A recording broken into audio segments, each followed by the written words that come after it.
السلام الله عليكم ورحمة وبركاته سود وهذا دعوة يا الميل والبوا جوكتان يولي بس كستان ولا سعوتان وعن هالكن إذن كسو قد بيننا أنت بدن صاد نوجبرتين إن أن برامجيو لحريرة رمها بالشدة يولي وررك عالم كأي صومالي دبا هذا هالكن كدعوتان لكن ما أنت ميتاك بدلا أيان كهاد لدونا وأنا دعضو أدياد أمور بدن مركو أهريسنا وحلينا هينا لله وإنا إليه راجعون متكمدة dhalinyarada Soomaaliyeed oo mustaqbal higsanayay doonayayna in uu yeesho nolol cusub oo tii adduunka ugu quruxda badnayd ah marka la fiiriyo qofku waxa uu adduunyada ku leeyahay nolol ahaan uu leeyahay waxa weeye waa guur iyo reer wanaagsan oo uu qofkaasi helo laakiin waxa dhacday arrin yaabkeeda leh marka la fiiriyo arrintan aan ka hadlayno oo ah caruuskii saacada gudaheed caruuska iyo marxuumkaba wada noqday Allah u naxariisto ayaan leenahay walaalkeen Axmed Dheeg oo ku geeriyooday magaalada Harta Sheekha ee dowladda deegaanka Soomaalida ee wadanka Ethiopia Axmed waxa uu ahaa nin dhalinyaro ah oo muddo ku taamayay in uu mustaqbal yeesho reerkiisana uu dhisto nolol kale tan muddo la soo hardamayay kadib markii uu go'aansaday inuu noloshiisa ahayd uu meel mariyo isaga iyo gabadh saaxiibadiina ay ku heshiyeen inay reer wada dhistaan ayaa waxa dhacday in kadib reerkii la dhisay la isu yimid dhinacyadii labadii reer bay isu yimaadeen gabadhiina wiilkii loo guuriyay oo uu meherkiisu dhacay kadibna markii laga soo dareeray baa waxa dhacday in gaari uu shil la galo walaalkeen Axmed Dheeg halkaasna uu ku geeriyooday marka ugu horeysa eheladii iyo qaraabadii iyo dadku walaalkeen ka geeriyooday waxaan leenahay samir yeeman Allah ka siiyo si gaar ah gabadhii walaasheen ahayd ee Axmed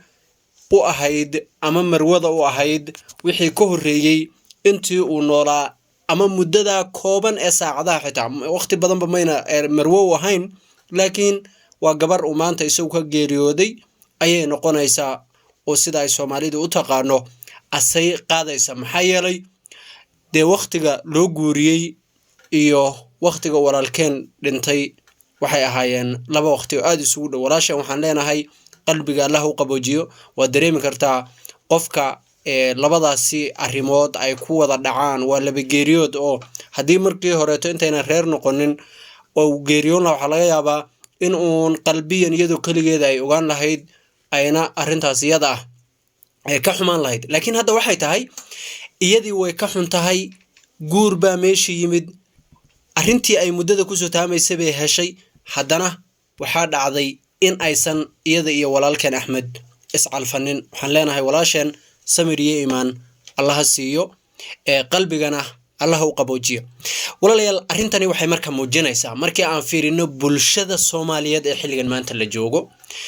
way nagu badan yihiin aroosyada dhalinyarada iyo waxyaabaha la midka ah oo siyaabo kala duwan u dhaca laakiin mar walba waxa loo baahan yahay inaad ogaataa waxay tahay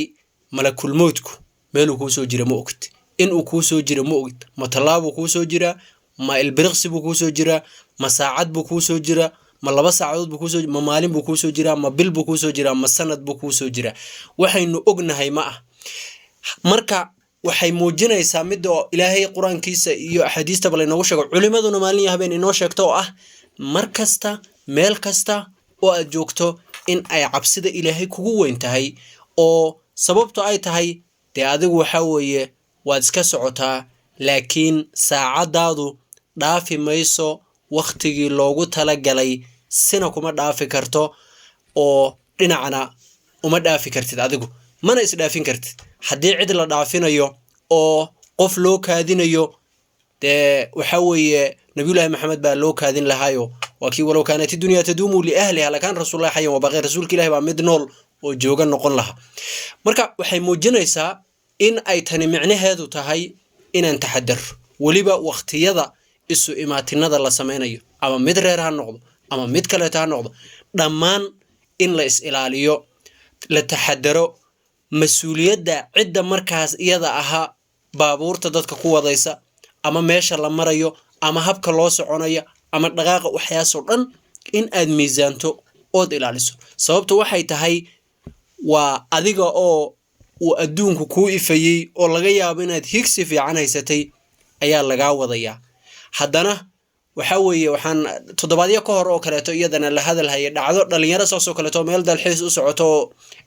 way shil intay galeen gabari ku dhimat way badan yihiin dhacdooyinka noocan oo kaleeto ah waa kii madaxweynaha dowlad deegaanka Puntland ama dowlad goboleedka Puntland Saciid Abdullaahi Deni uu lahaa dhalinyarada waa in si gooni ah loo fiiriyaa oo looga taxadara waxaan ogeyn Kenya oo kaleeto dhawaan ay iyadana ka dhacday shilal noocaas oo Mau ka dhacday oo dhalinyaro Soomaaliyeed ku dhinteen iyadana dalxiis iyo wax la mid ah u socdeen tan walaalkeen dalxiis muunan u soconin laakiin nin intuu reer u soo dhismay doonayay inuu guri galo ayuu ahaa laakiin oo ku jira mid ka mid ah maalmaha ugu farxadda badan ama waqtiyada ugu farxadda badan galina raba toddobaadka ama bisha malabka